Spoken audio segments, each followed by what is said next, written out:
आइए आज हम इस वीडियो में कक्षा 9 अध्याय 8 की प्रमेय सिद्ध करने जा रहे हैं। हमारी प्रमेय सिद्ध कीजिए कि चतुर्भुज के सभी अंतःकोणों का योग 360 होता है। तो हमें एक चतुर्भुज की आकृति निर्मित करना है। चतुर्भुज की आकृति किसी भी प्रकार की हो सकती है। तो आइए हम देखते हैं, शुरुआत करते हैं। यह एक चतुर्भुज की आकृति आपके सामने है। चतुर्भुज की आकृति को नाम दे रहे हैं ए बी सी डी। एक चतुर्भुज की आकृति है। तो यहाँ पर हम लिख देंगे, माना कि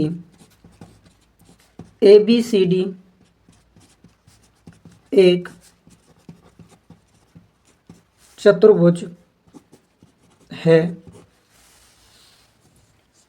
हमें सिद्ध क्या करना है कि चतुर्भुज के चारों अंतःकोणों का योग या सभी अंतःकोणों का योग 360 के बराबर होता है।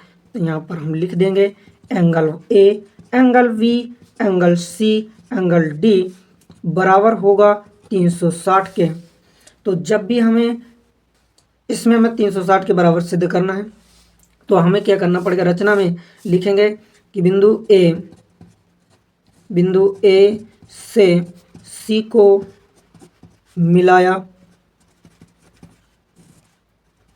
हमने बिंदु ए से सी को मिलाया और जब हमने बिंदु ए को सी से मिलाया तो यह चतुर्भुज आकृति दो आकृतियों में टूट गई। यह दो आकृतियों में टूट गई तो एक त्रिभुज हो गया ए बी सी, दूसरा हो गया त्रिभुज हमारा सी डी ए। अब हम देख पा रहे हैं कि इसमें एंगल नाम दे दें, दो आकृतियां हम विभाजित कर लें यदि, तो आइए अब हम दिखाते हैं आपको। हमने इस तरह दो आकृतियों को अलग किया है। इस आकृति को हमने इस तरह दो आकृतियों में विभाजित कर दिया है। नाम दे दें एंगल,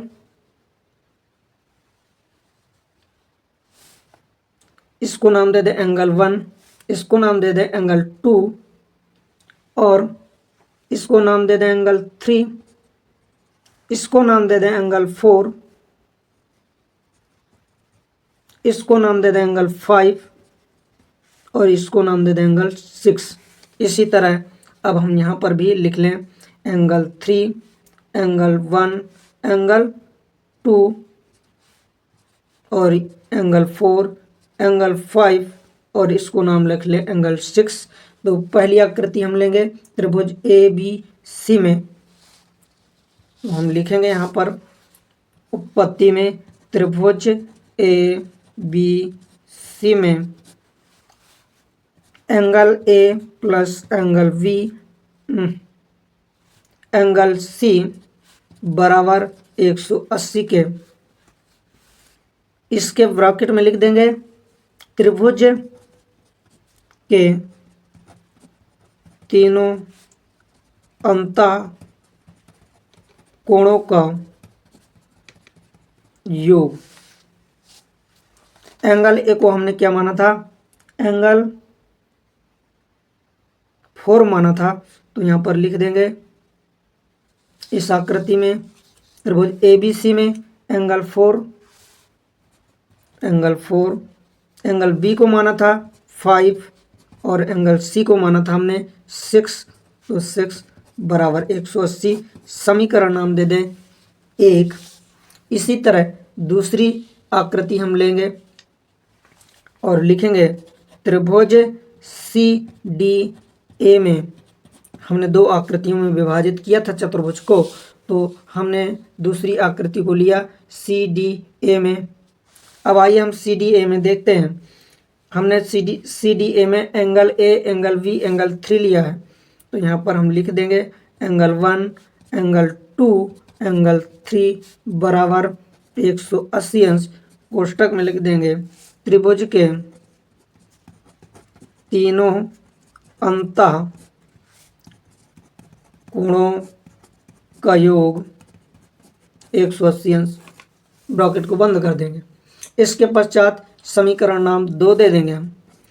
यदि अगर हमें 360 के बराबर सिद्ध करना है तो हम देख रहे हैं कि दाएं पक्ष के दोनों भाग बराबर हैं।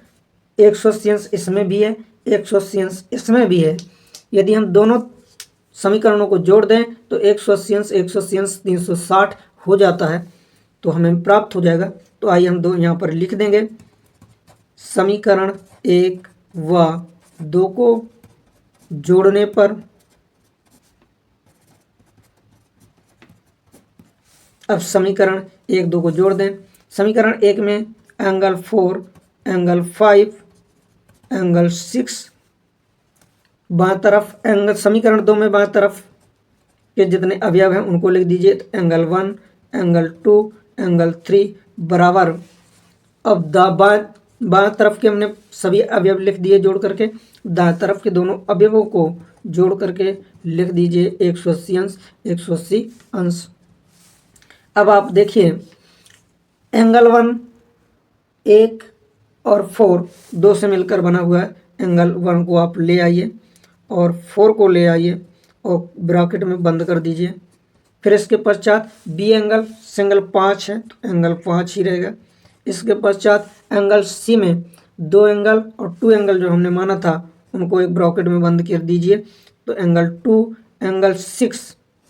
इसके पश्चात एंगल डी में एंगल 3 ही था सिंगल, तो 3 इन दोनों कोणों को जोड़ देंगे तो 360 हो जाएगा।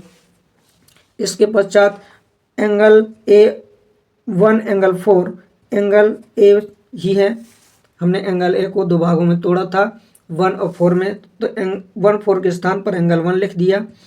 एंगल 5 के स्थान पर बी लिख दिया और एंगल 2 और एंगल 6 को एंगल सी लिख दिया और एंगल 3 की स्थान पर एंगल डी लिख दिया और बराबर 360। हमें यही सिद्ध करना था कि चतुर्भुज के सभी अंतःकोणों का योग 360 होता है। प्रूफ दैट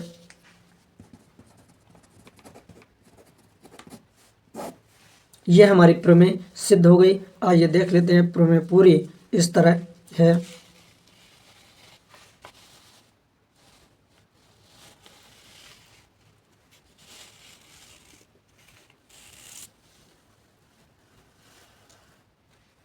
हमारे चैनल को लाइक कीजिए। इसी तरह वीडियो देखने के लिए अगले पेज को फॉलो कीजिए।